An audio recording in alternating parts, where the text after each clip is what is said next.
Welcome, everyone, to the debut of Jason and Malcolm's beautiful titled Cinematic Fart Blower Theater.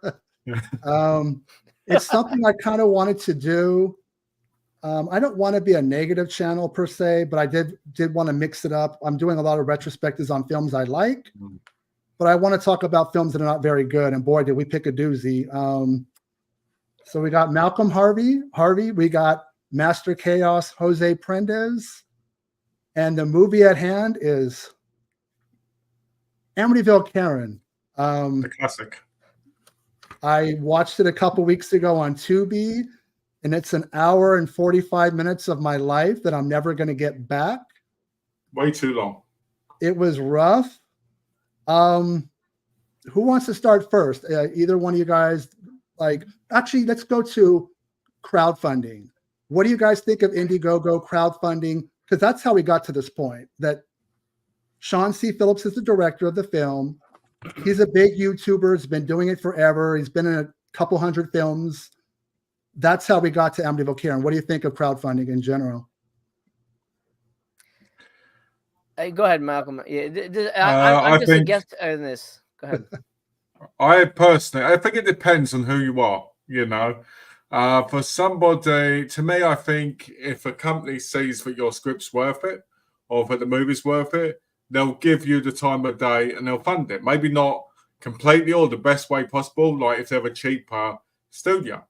But somebody will have that, you know, feeling. But I, at the same time, feel like if you're going to crowdfund something, it needs to be something that actually is going to be beneficial to people. When you do it and nobody gets anything out of it, tangibly at all, it's a waste of money. You know, give us $50 and we'll give you a crappy Blu-ray. Yeah, okay, whatever. We'll do this, and you can be in the movie for like $2,000 as a producer. Who cares? You know, because you're not actually a producer. In my view, it's just pointless. I hate it. The only thing I agree with is if it's something that helps people do something that should be actually done. What about you, Jose?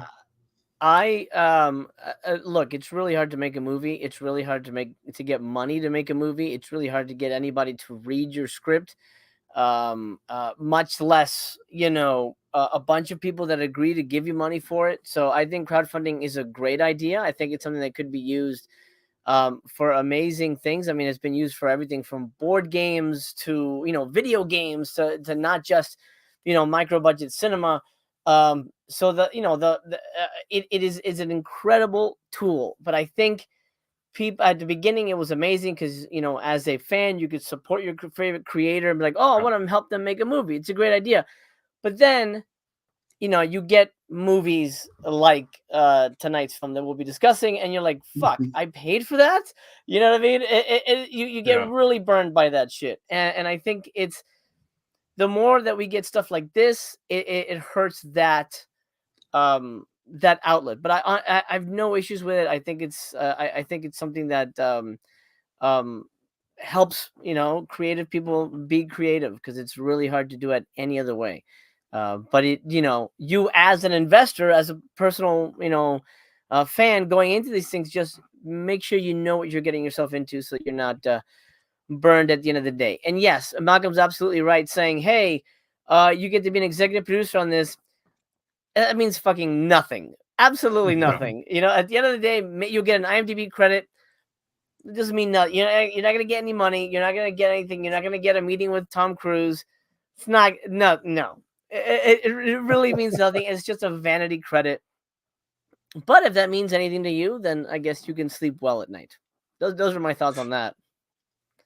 I have never given a penny to any kind of Indiegogo, Kickstarter, GoFundMe. Let me get your film made, however it takes. On the back end, I will watch the trailer, and then I'll make my judgment if I want to see it and pay money on that end. But I understand the connection between fans, and let's be honest, Shawn is an influencer. If you can get people to give, I don't know what the Kickstarter or Indiegogo was for Amityville Karen, but it was a good chunk of money. Him and the combination of Lauren Francesca has a huge following too. They were able to make the money. And I think the connection for fans is they might not be in California or New York. They might be somewhere where they don't have the access to Hollywood and the people. And they feel like, God, even if I get my name in the credits, or if I pay a couple grand to be in the movie, this is my chance to like my 15 minutes of fame. Do you think that's okay? No. 15 minutes of fame, sure. I mean, if it makes them happy, you know.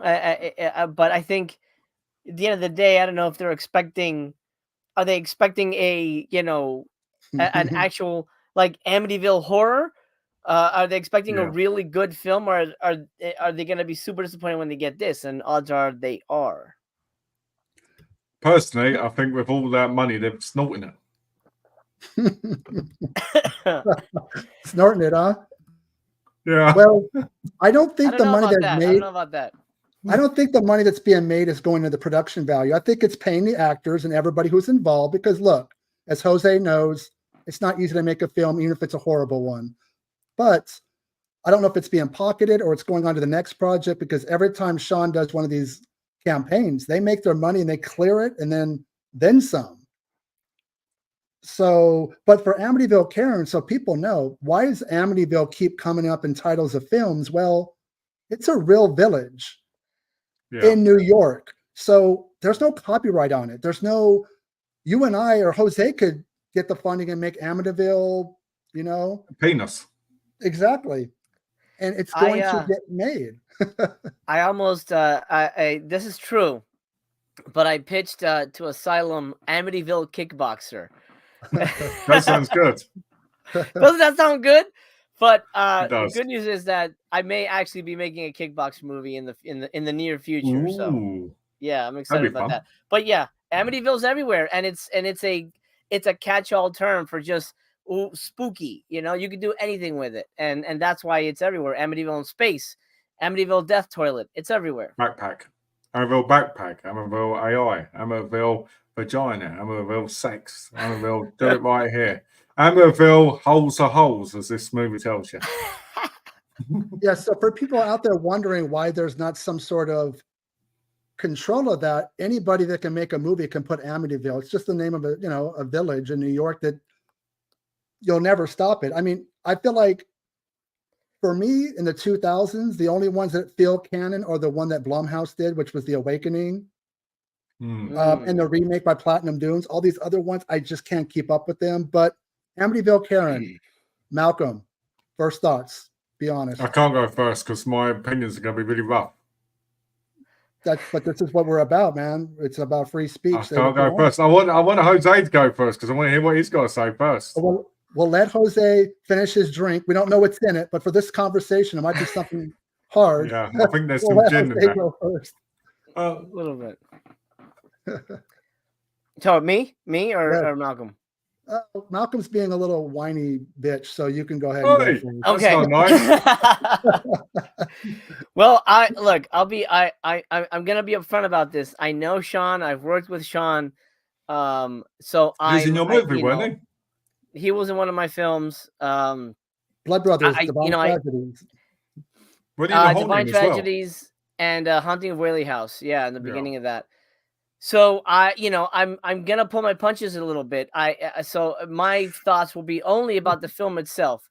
It's not a good movie. It's absolute. And I think he's aware of this. And I have a review. I think on Wet Movies channel when we talked about it. But it's not a good movie. It's awkwardly made, and I think the biggest issue was that every scene is improv. And the fact that it's so messy and the fact the movie's so long tells you that they didn't have an end point in mind. And that's why it's just a stream of nonsense. It's like a static shot of just people improvising in the worst possible way. And not only is it not scary, but it's barely a movie. It's not even a movie. I would call this a collection of scenes. It's excruciating. It's an excruciating watch. But I know Shawn was under a lot of pressure to make this movie, and I don't think he's 100% happy with it either.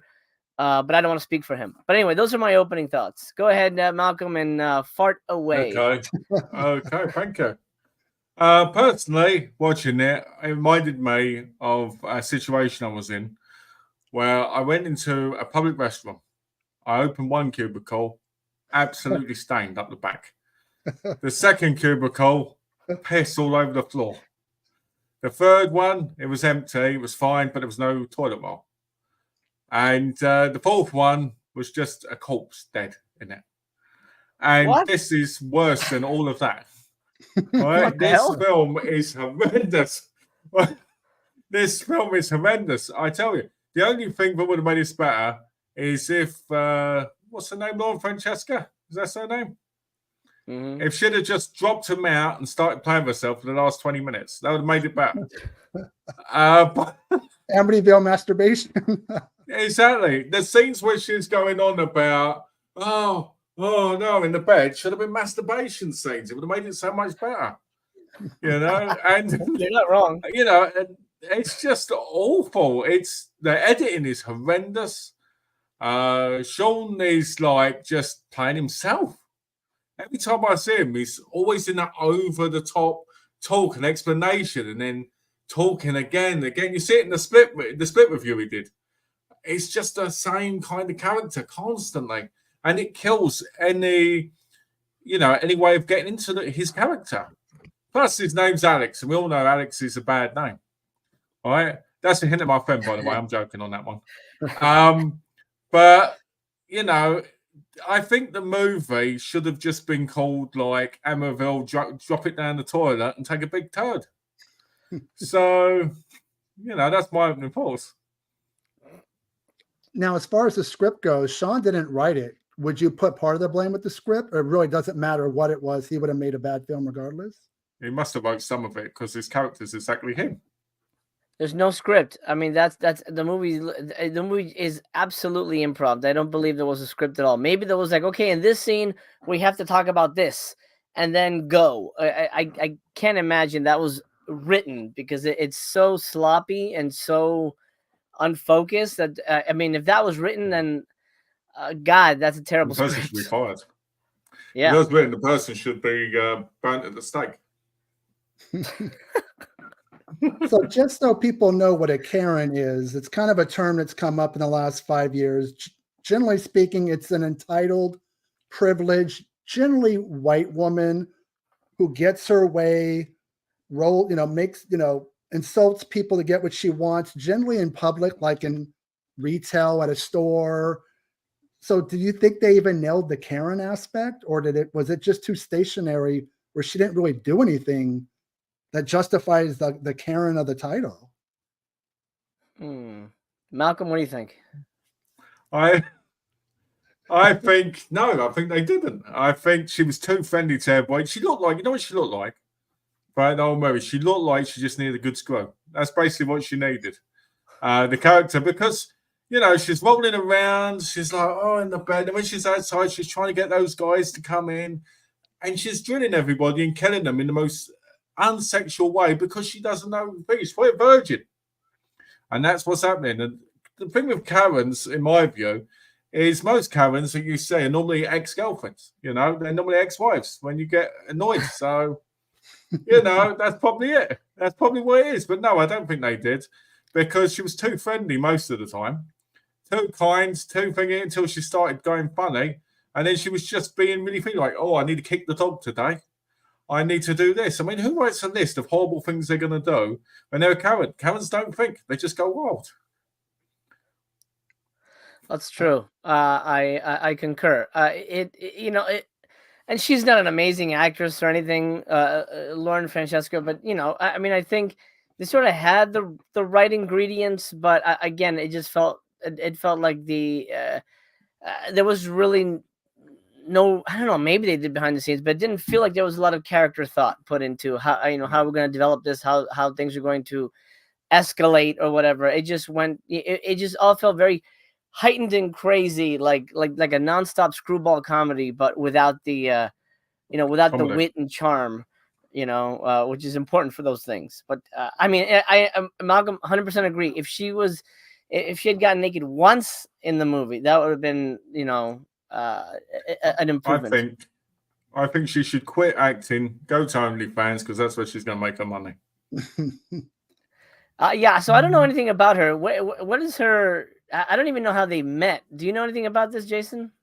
I want to say she has a pretty big following, like on social media. She does on YouTube. Instagram, YouTube. Both of them equal, like lots of people that follow them. I think they were smart in that sense, as they paired them together. And even if $1 came from every follower, think about how much money they can pull in. I'm sure more people put 5, 20, 50, 100, especially if you have a pretty girl. You're going to make money. If you're a pretty girl and you have a YouTube channel, you're going to have followers. Even if what comes out of your mouth is stupidity, the sex appeal is going to bring people to you. And I think that's what helped making this film. Yeah. I know she was in a film called Muck, M-U-C-K. It was a horror film that came out about 10 years ago. And she's in the opening and she's kind of like in underwear and stuff. I guess she doesn't do nudity. I know there's a little bit of nudity in Amityville Karen, but boy, I don't help. It's there, but I don't know.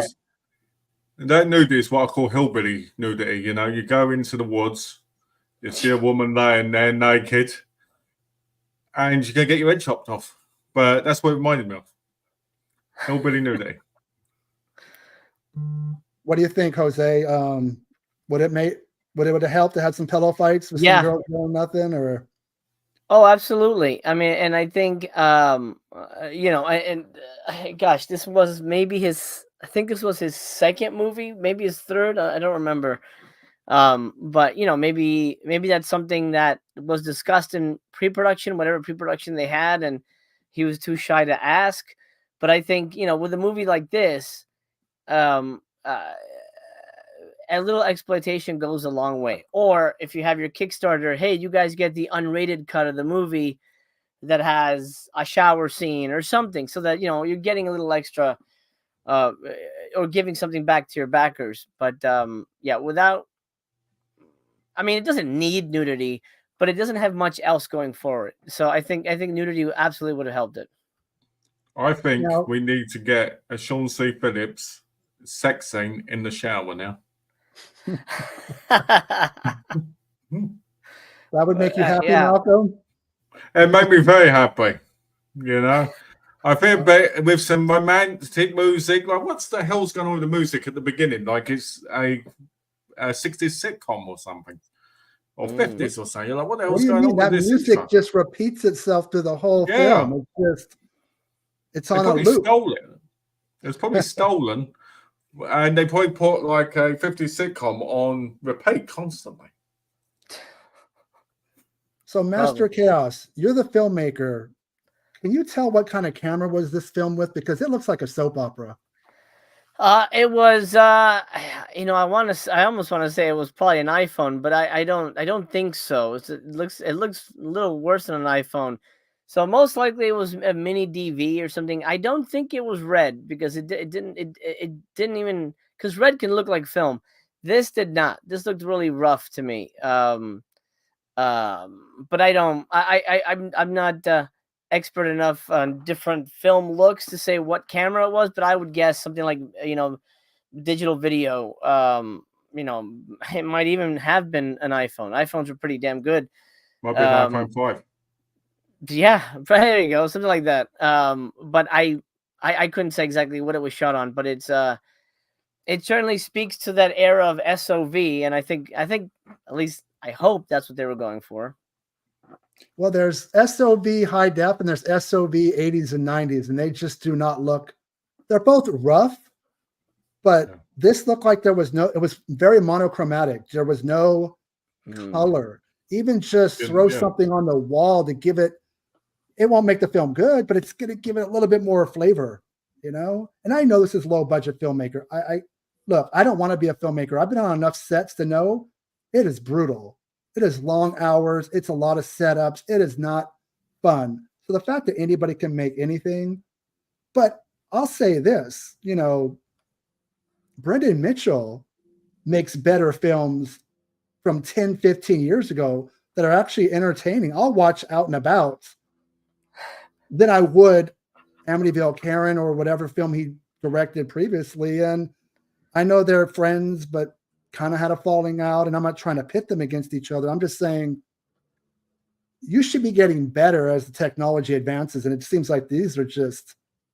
Well, Thank God, Tubi. I didn't pay anything for this movie other than an hour and 45 minutes of my life that I'll never get back. But I wouldn't pay a penny for this, and I don't care about an IMDb credit or. Okay, can we talk about the last 15 minutes of this film, which was basically people who paid to be in it? It's literally 15 minutes. Yeah, what about Tony of the Dead being in it? What the hell's that about? He paid to be in it. He was, he wanted to be in the movie. I don't know what he paid, but yeah, he wanted his cameo. I mean, it's 90 minutes is still too long, but it's not a 90-minute film. It's an hour and 45, and the last 15 minutes is just newscasters and people that paid to be extras. This was a perk that probably cost a good penny, and it just adds at least a couple to of hundred, I'd reckon. I think it cost a couple hundred to be at least. I want to say it was 300, but don't quote me on that. For some reason, 300 sounds about right. Yeah, that's normally what it's about. 200, I'd say 400, depending on what you're doing normally. So if there were 6 or 7 people, they made a couple grand just off that. Yeah. Can we talk about the awesome gore effects? The bit where she bites on and takes the intestines out is probably one of the best scenes I've seen in horror history. Oh, yeah. And you can see the stomach with nothing there, just a plain stomach with what looks like a load of really cheap, like plastic sausages, kind of thing. Awful. I mean, don't be wrong. There's a lot of low-budget cinema out there, that don't get enough funding, as you know, Jose, because you do some good films yourself, which have, limited funding. But there's making what you can do out of it, and then it's just been lazy with it, right? And in my view, that most of the time there's no real lead up on any of these gore effects, and there should have been better angles. There should be better use instead of it just showing you the exact thing right there. Because the whole point is, if you haven't got the way of doing it, like special effects properly, you choose the angles correctly. You do the movements. You make sure you make the most of it. And I feel like in this, it was like, okay, we've got the intestines, just throw them on the body, even though we're not going to see them actually out of it. And it's just lazy. Yeah. I would wager, and I don't know for a fact, but I would wager if they're filming on DV or whatever, that they don't have something called a video tap, which is if you see behind the scenes footage of like the director, he's always looking at a TV, sitting at chair looking at TV. That's directly fed from the camera. When you're shooting on video, you don't have that. But at least for me as a filmmaker, if that were the case, then I would be holding the camera so that I could see what the camera's seeing and what the audience will be seeing, because that's 100% the most important thing. Because at the end of the day, whatever's on the screen is your movie. So it doesn't matter what the nonsense going on around you. But if this square works, then we're good. My guess is Shawn isn't filming, and he's got a DP of some sorts, and he's filming it. And Shawn is just like, hey, get a shot of this, get a shot of that.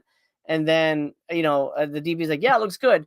But he didn't give his, thumbs up. It's like, oh, well, that doesn't sell the effect. Let's take it again, or, move the camera this way. So I'm guessing that was the issue there. And maybe the idea was to lean into the cheapness and have fun with the cheapness. But then sometimes it works against you. Like Jason was talking about, you're supposed to get better as you go along. A filmmaker who has never improved, and this guy's made like 50 movies. The Polonia Brothers legacy, the Polonia Brothers empire, from the beginning to now. I know we lost one of them, so it's just Mark Polonia. He has not gotten any better. He's still making the kind of movies that are at Amityville Karen level, which is shocking. But that's maybe a conversation for another time. But in terms of the gore, I mean, do they pocket most of the money and then, spend, go to the grocery store and just get a couple of sausages and some ketchup? I don't know.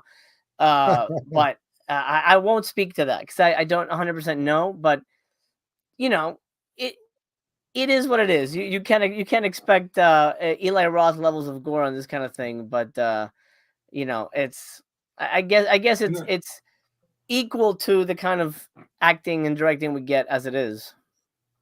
The way you described it was like the old kung fu movies, right? Where they had to wait until they got back to see the actual footage because they didn't have what they had back then, which made it even more incredible when they had such brilliant shots.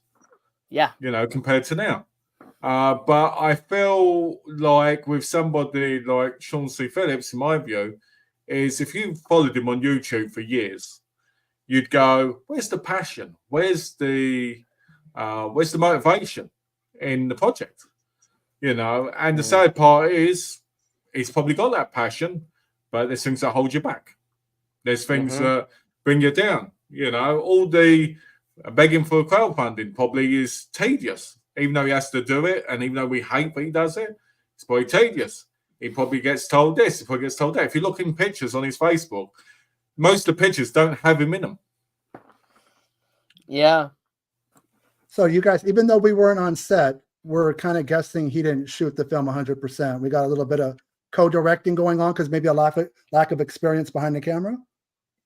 Probably possible. I mean, I don't want to. I don't want to say for sure, but I know Lauren Francesca was also very much a co-partner of their movies, and I believe they've had a falling out recently. So I don't know any details on that. True? That's what I've is heard. it true that they were? Is it true that they were lovers? No. Yeah, no. No, like Jose wasn't in their room. He doesn't know Malcolm. He wasn't like. You're asking the questions. I thought I'd ask them myself. From what I know, no. Well, Malcolm just wants the footage because we know Malcolm wanted to see him in the shower, so now he wants to see him in the bedroom. I think you have a secret crush, or not so secret crush. Look, okay, let's be honest there. As a guy that records my own home movies with the wife constantly and keep trying to sell them to television, they won't call me back. I've got what it takes, and I've got the knowledge of how to film this stuff. So I'm thinking, if he wants to do it, then I can record it and make it into a classic. There's nothing wrong with that. You said terrible. I appreciate the human form. Did you say terrible vision or television? Oh, okay. I just want to make sure because lately they've been putting out some terrible films, but that's for another time. Shawn wants to know, was this film crowdfunded? Yes, it was. Yes. We don't remember the dollar amount, but it raised a good amount. I remember it. It was 69,690. Wow. Dude, there's bigger directors that can't pull that in. So the power of fucking influencers and social media is real. Wow. Personally, I think the whole influencer thing's a load of crap. Because most of the time, these influencers are all muppets. And they're all people that just don't... I get if you're somebody who actually knows what you're doing, actually helping people, or actually have a proper career. But when most of these people are, and this is going to be harsh to some people, but most of these people are just con men. They really are. Once they get that certain height of fame, they just basically take and take and take and take. It annoys me. But I think part of the appeal with a Shawn or even a Brendan or anybody else out there, that they're regular guys who've kind of made it.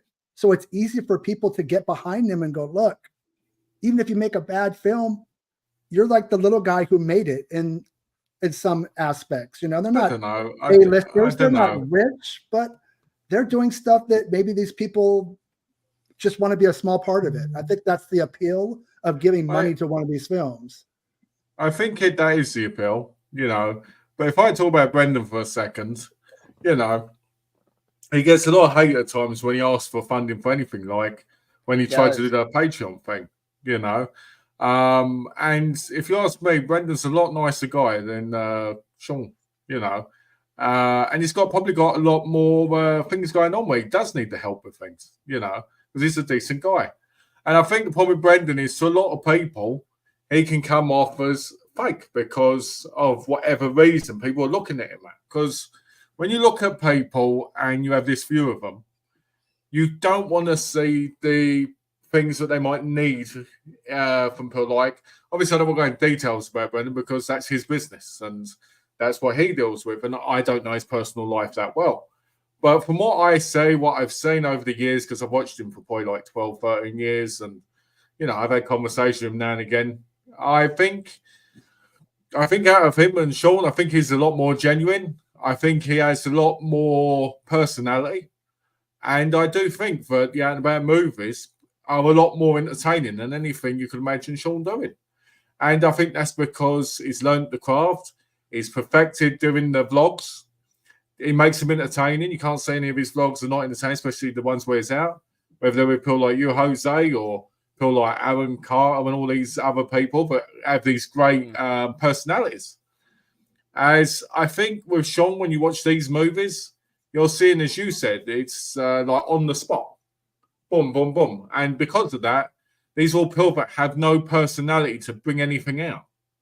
So you don't feel that genuine aspect.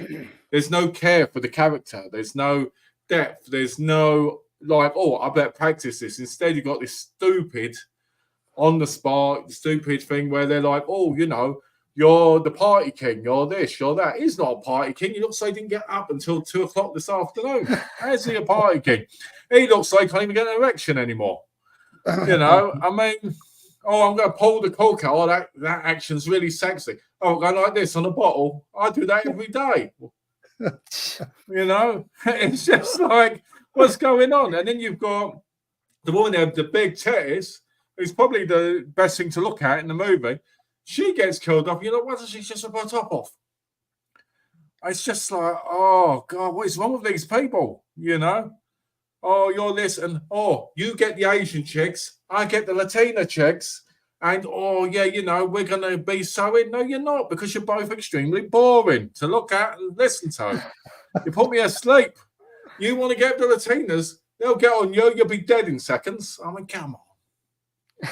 You know, at least with Brendan, when he's out doing a video and he's talking about women and that, you get this sense of excitement in him, like he's alive kind of thing, and he's having fun.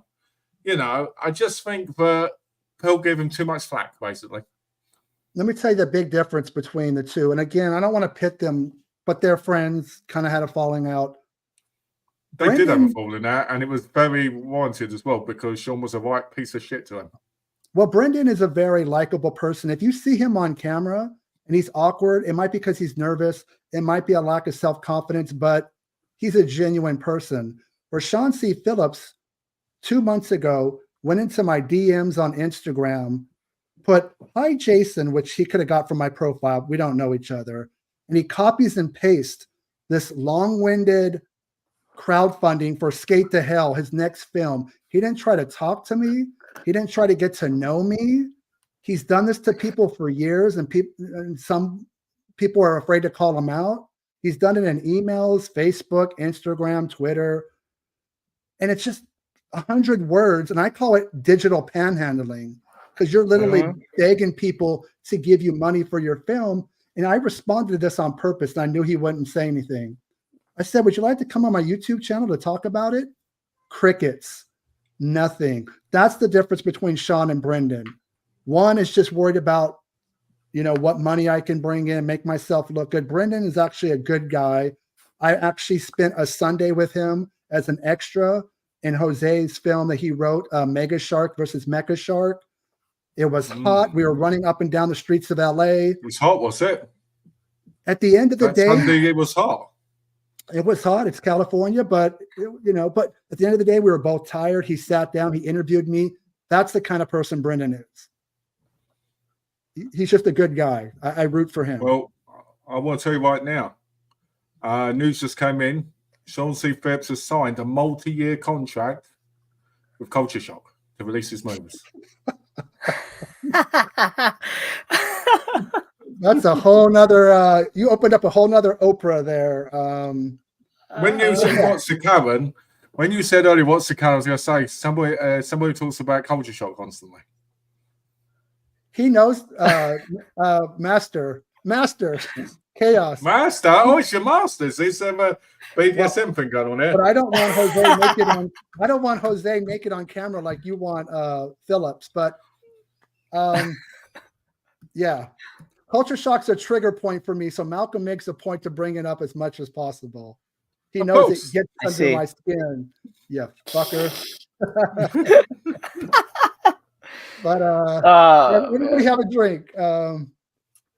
Anyways, so yeah, I just don't appreciate the sliding into my DMs to try to, I thought that was unprofessional. I think the point is you want him to slide into something else.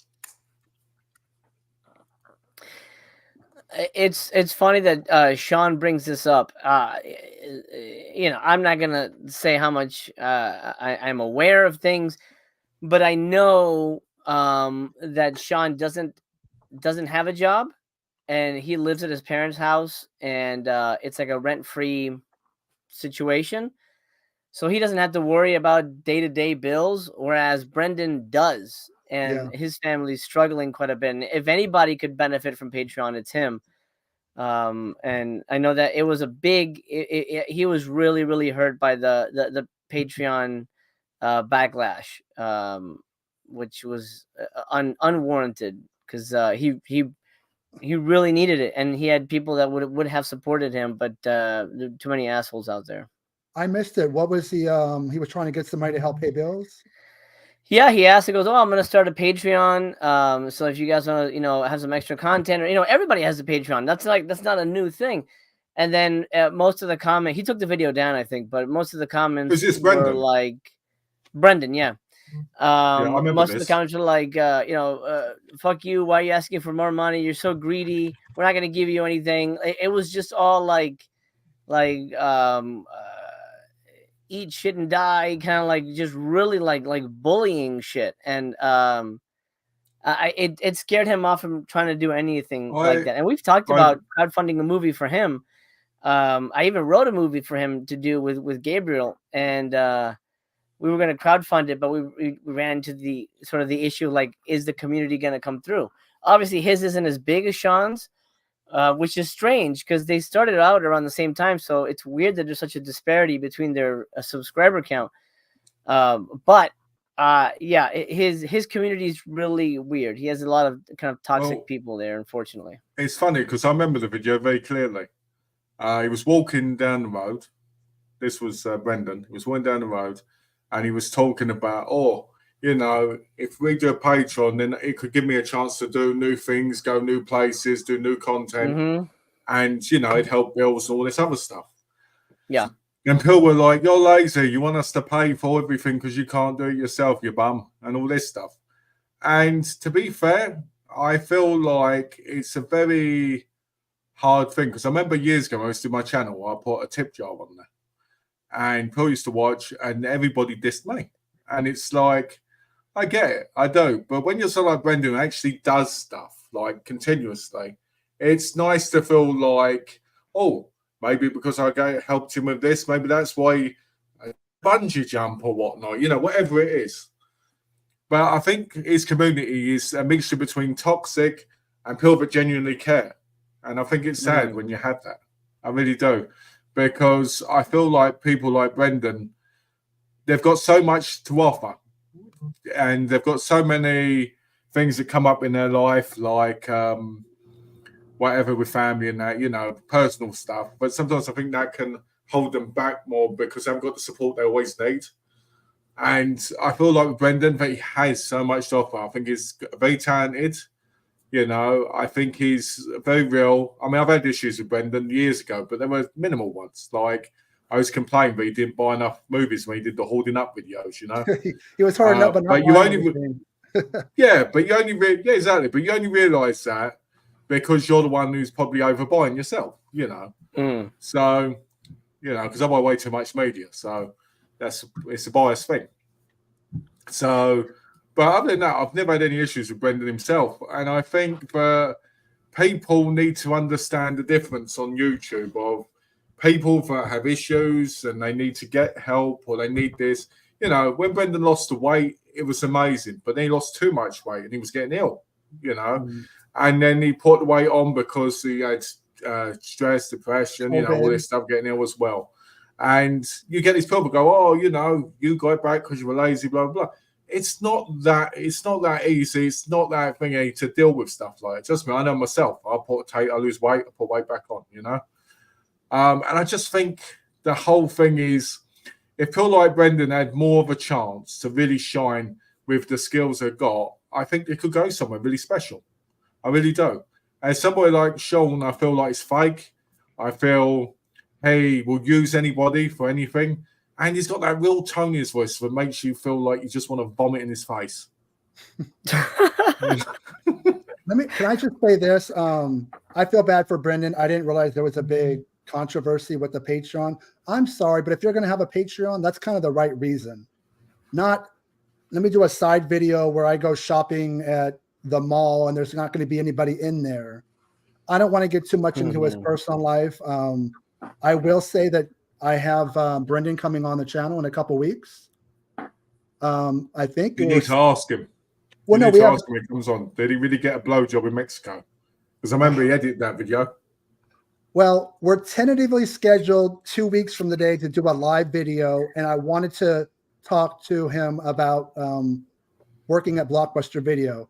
He used to work there. I used to work there. I kind of want to swap stories. I don't think I've ever heard a video that's really delved into the good, the bad, and the ugly. People think they know about video stores. They don't know shit unless you worked at one, especially one as big and as corporate as Blockbuster. But I'm going to save that for the video we're going to do later on. But yeah, I'm glad you guys brought that to my attention. I didn't know. So anybody out there that was giving Brendan a hard time, that's not cool.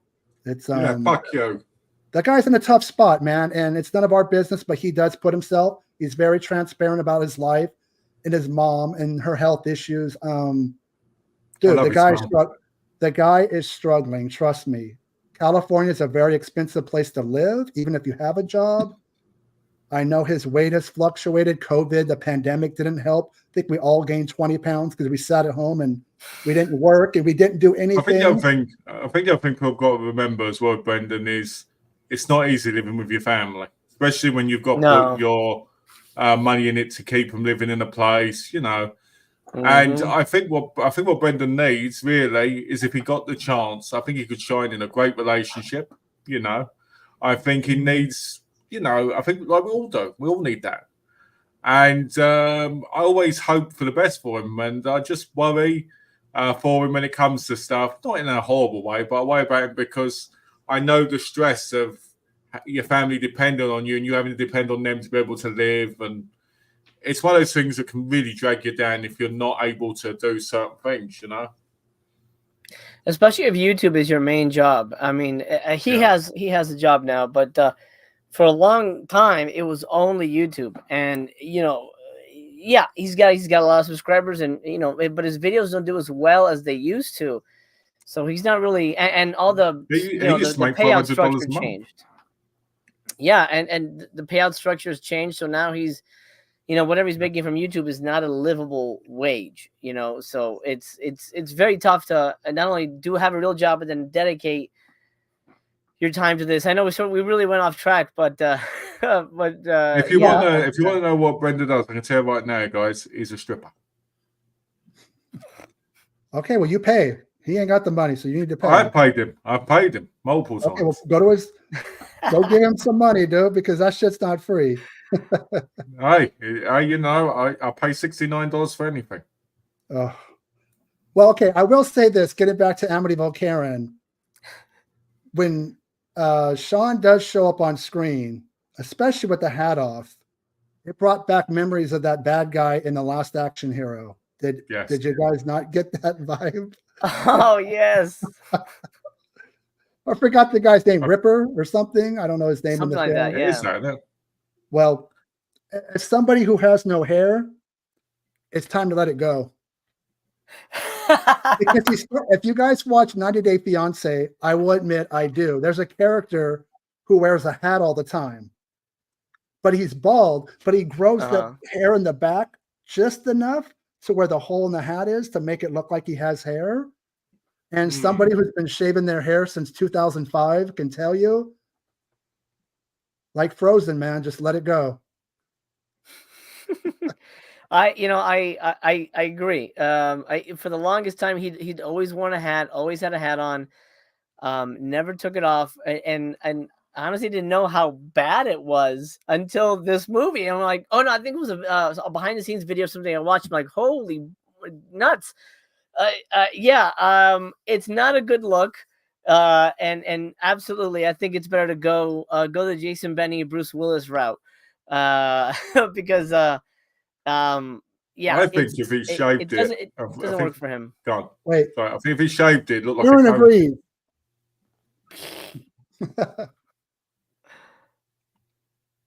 Anyways, where are you guys going? You got quiet on me. What happened? Malcolm, what are you gonna say? I said, look, I said if he shaved it off, it looked like a cone head. You know, so I think he's probably just get it. I mean, the creepiest thing I've ever seen, right, with thing was when Luna Meow was putting lotion on the top of his head in a behind the scenes video. I was like, oh, you know, that was the creepiest thing. You know, there's this really cute girl when she's like, it's time for your lotion. It's like, oh, really? And she's like, yeah, she's going. And I'm like, you can't tell me he wasn't excited by that. Okay, there was one funny part in the moment, at least it was funny to me, where the pool boy is like bending over and Karen's like, shake that booty for me, white boy. That should not have been funny, but for some reason, the pool boy, shaking his butt. The most ugliest pool boy I've ever seen in my entire life. Well, there's a job opening if you want it, man. It's yours.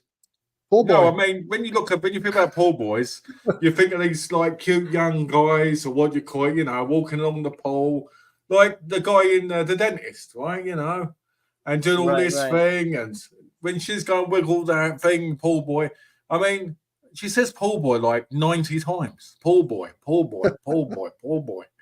You know, you're like, God, put the lotion in me, pool boy. And you're like, yeah, take your clothes off and let him do it. And it's like, come on. Pool boy, pool boy, pool boy, pool boy, pool boy. Oh, God. And I will take the spot because I look better in the dancing. The difference is if that was me, I'd have jumped her. Show us those white boy moves and you can dance there, Malcolm. You live in the UK. You're probably paler than pale. Nobody wants to see your white ass on TV. Okay? That's not nice, is it? Hey, that's not nice. His ass is very tanned. I'm not the one in the dentist retrospective that was making fun of British people's teeth. That was you. I'm not the one in the dentist retrospective who actually knew what they were talking about, and that wasn't you because you didn't watch it. But you didn't know who Brian Usna was, and he was the director of the dentist. Yeah, but I knew the films we were actually talking about. Reanimator, From Beyond, and you didn't fucking know until I said something. So mic drop on you. This video. This ain't nice, is it? What's happening? I watched them. You didn't. You need to deal with it, and you need to make up for it by being polite. All right? Malcolm, of all people, is telling us to be polite. I love it. We're just having fun, people. We're not fighting. It's just so. Anyways, on a scale of 1 to 10, where would you guys rank Amityville Karen? -4 is already 2 out of 5 on Letterboxd. Okay, Letterboxd review it. Go for it. You said 2 out of 5, Malcolm. Was that you said 2? You said 2 out of 5 on Letterboxd. I still stand by that only because my ratings on Letterboxd are 0 is complete garbage, 1 is trash, 2 is poor, and 3 is good, is okay, 4 is good, and 5 is great. For me, I think there was enough here that could have worked, but there was a lot of elements working against it. And I will say, when Shawn did show up, beyond his hairstyle choice, I think he's honestly the best actor in the movie. I honestly think he's a very genuine.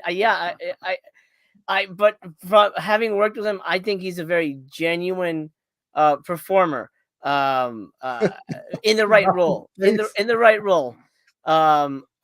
And compared to everybody else in that movie, I think he was the best actor in it. So I didn't. Master, you are not owning your chaos. There's no way that's a 2-star film. You're not owning your chaos. I would never watch it again. I did buy it on Blu-ray.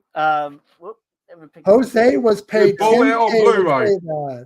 Look at that comment from Alex. I wish. He bought it on I did buy it Blu-ray. on Blu-ray. I bought it on Blu-ray, but what happened is I have a hot plate where I keep my coffee, and I fucking roasted the case and the disc by accident. So it really was Oh. by accident. So you've roasted the film twice. Once you thought it was a coaster, and now on this video. Yeah, exactly. Technically 3 times, because on Brendan's video as well. Yeah, that's right.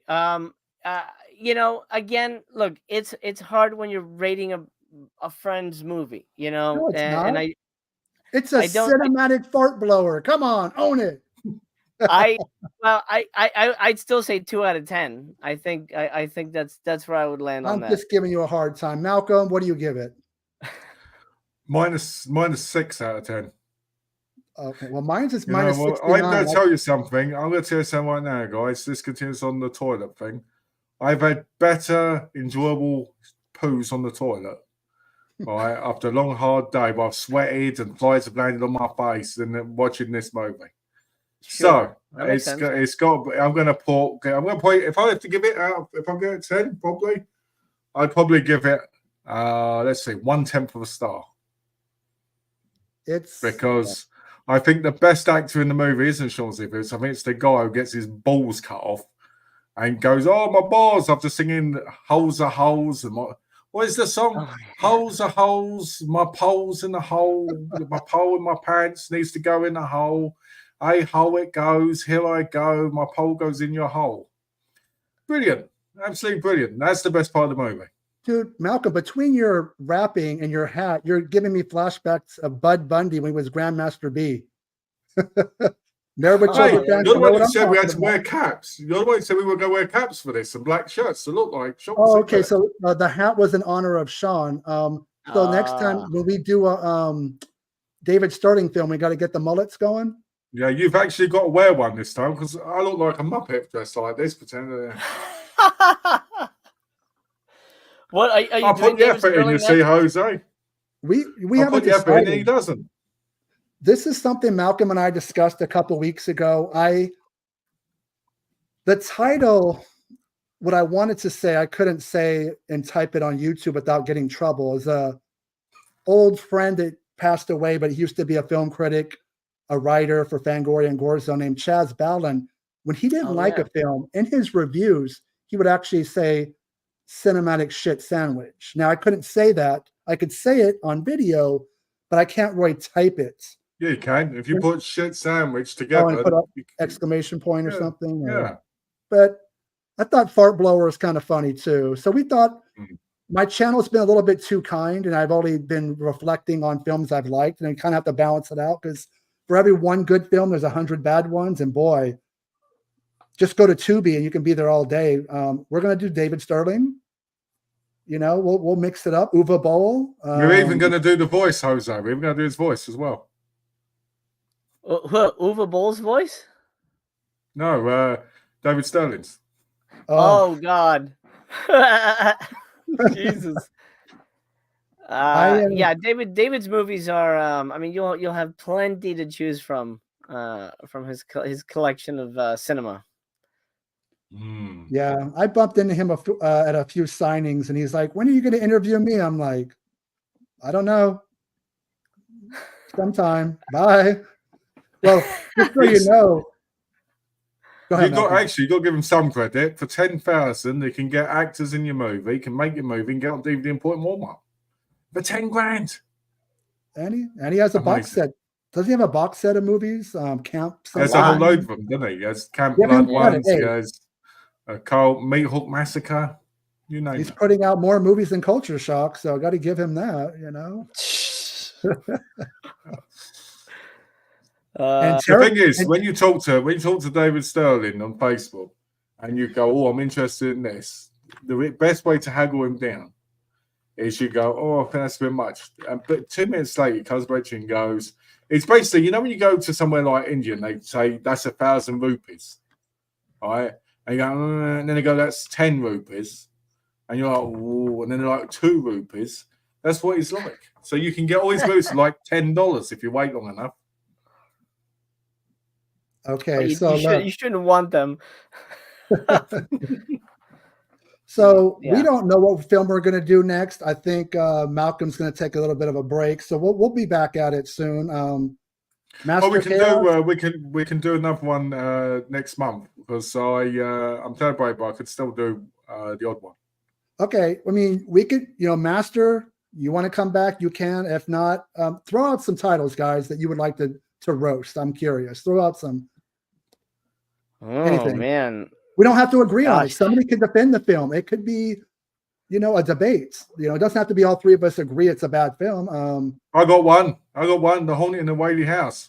Oh, he's so rescue. I will Okay, not be there for that episode. Okay, Fest Z Malcolm, you don't have a film made to roast, so you need to. I know. I'm just joking. I'm joking. I'm messing with you. I know. We could do House of the Dead by Uwe Boll. We can do. We can do any of his movies. Fucking hell. Even though they're somewhat watchable, they're horrible. But Yeah. How about what do you call it? How about the Robert movie? Oh, yeah, those are bad. Which ones? They are really bad. Robert the Doll. Robert. Yeah, Toy Maker. Well, there's like 5 of them. Yeah, those are pretty rough. I mean, you could actually go even to something like the Terror Train remake, the Tubi original. If you're not a fan of that, I know it's a little bit more high profile, but if you didn't like it, again, we all don't have to agree. It could be one person defending it against 2 people. It doesn't have to be universally disliked. Just so you know, that actually makes it more fun if you got one person fighting or 2 people against one. That way, it's Seed. That's Uwe Boll's. And I like that subgenre of like the horror show and shocker, serial killers come back from the grave. Oh, okay. That's what Seed is. But, it's an Uwe Boll film that came out that's very he was trying to go hardcore in the film, and it's a violent film, very serious. It's not as camp as like how about My Soul to Take? I actually kind of like that film. But let's go. Oh man. It's not Wes Craven's best, but no, it's not. It's not. Hey, but Wes Craven's interesting. For every great movie, there's Cursed. I don't like Cursed. It's a horrible werewolf, computer generated stink fest. That was a mess. Yeah. But some people love Brooklyn. Some people hate Shocker. That's a perfect movie to talk about because you either love it or hate it. Mm-hmm. What about Final Scream? Final Scream? Yeah. Massacre Video released it. Ooh, okay. So you're really going. I think it's called Final Stab as well. Oh, that's the David Dakota film. I think so. Dude, there's so many people that, so many films. Anybody in the comments can throw something up there. That'd be sweet. But again, it's Amityville Karen's a rough one, man. Whatever I watch will probably be a step up next. But what about Baghead? That was no. We could just go through your collection of TerrorVision videos, Malcolm, and have a fucking feast for like a year. Wood Chipper Massacre. The Jar is unwatchable. Like, the Jar is yeah. It's got a great art. Go ahead. We've got to be careful with that as a part owner of TerrorVision. Yeah, see, because my subscription paid for half their films. Malcolm made the mistake of getting a subscription with them, so he's literally throwing his money away. I've got literally 150 still to come. And it's going to take them about 20 years to put them all out. So that's not true. 4 to 5 a month isn't too bad. Well, hopefully they get around to Iced. Oops, did I say that out loud? Iced on Blu-ray. It's not a good film for that, but it's going to be a lot better than the last. Their announcements a couple weeks ago were rough, man. I like Papadopoulos. That's a good movie. Yeah, I actually liked An Old Master as well when that was announced. The Jim Wynorski kind of story at that period in time. That's a 2009 documentary. Man, you realize how much he's fallen off quality-wise. Even the stuff like Give Me Return of Swamp Thing and 976 Evil 2 or all those kind of, or Transylvania Twist. They show the films he's making at that time, which is what he's still making, and they're unwatchable. He's horrible to his cast. He literally gets the guy out of the car because he's nervous and he can't back up the car properly and totally embarrasses him. I like his films, but Jim Wynorski's not a nice guy. Let's just say that that's the truth. And I'm not going to watch a documentary. I watched it 15 years ago when it came out. It just goes to show you how badly his films have gone down. That I think it'll be a bit harsh. If he gets the tits out in the movies, then he's fine. Yeah, I'm kind of there. I mean, he knows how to cast his movies. So you want the Blair Witch Project on 4K?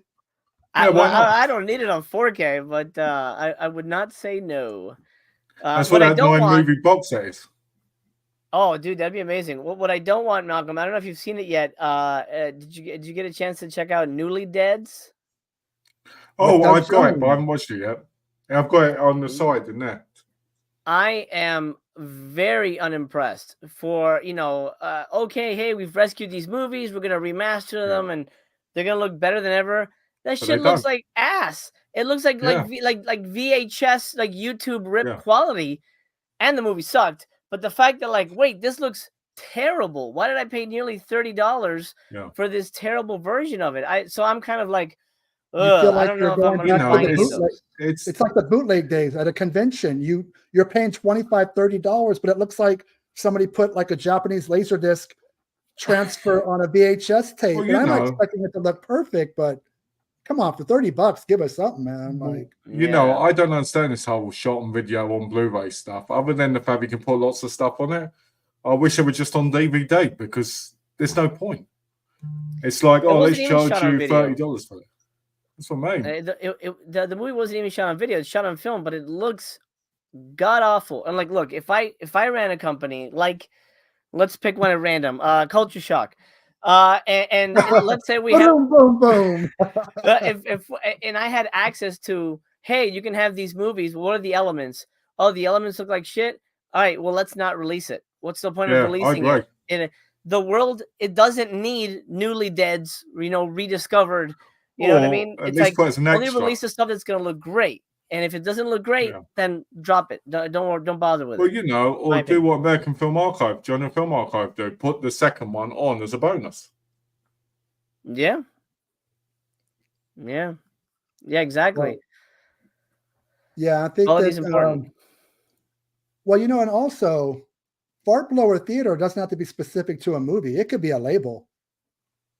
To be honest with you. No, we can't. We are not doing Culture Shock.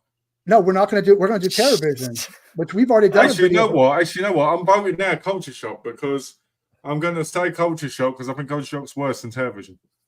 Culture Shock is worse about putting them out, but if you actually look at their top 10 movies compared to Terrible Vision, I've got every Culture Shock release except for the last one, and TerrorVision's the superior. Look at the picture quality. Even Culture Shock shot on videos. Oh, come on. Culture Shock's videos are mostly crap as well. Well, one person has Ice, and one person has Vice Academy 4, 5, and 6. So I'll go with the box. Yeah, so that doesn't redeem them, does it? Look at Vinegar Syndrome. They release a load of crap sometimes. Release a masterpiece and everybody forgives it. It doesn't make a difference. Well, you're just bitter because you dumped a bunch of money into Terrible Vision and you're just like, you can't recoup it, so you're just defending them. I don't want to go there. But I'm the one who invests the most in all these labels, so I can say what I like. True. Sadly, that's not something to be proud of. It's not to be proud of. And now you got to box them up and move them. If you accidentally throw them in the dumpster, nobody's going to notice, dude. Oh, that's not nice, is it? Oh. Okay, I think we've run our course. We're over an hour here. Malcolm, Master Chaos, thank you guys for coming on. Thank you everybody that was in the chat. I'm tired. You guys are hilarious, but boy, you're tiring. Especially Malcolm. I got to stay on my toes. I was out all day and then came in here, so knackered. I think we're done for the day, and let me sign off. But thank you everybody for showing up. I appreciate it. And Cinematic Fart Blower Theater will be back soon. Thank you everybody for showing up. I appreciate it. Thanks, guys. Thanks, guys.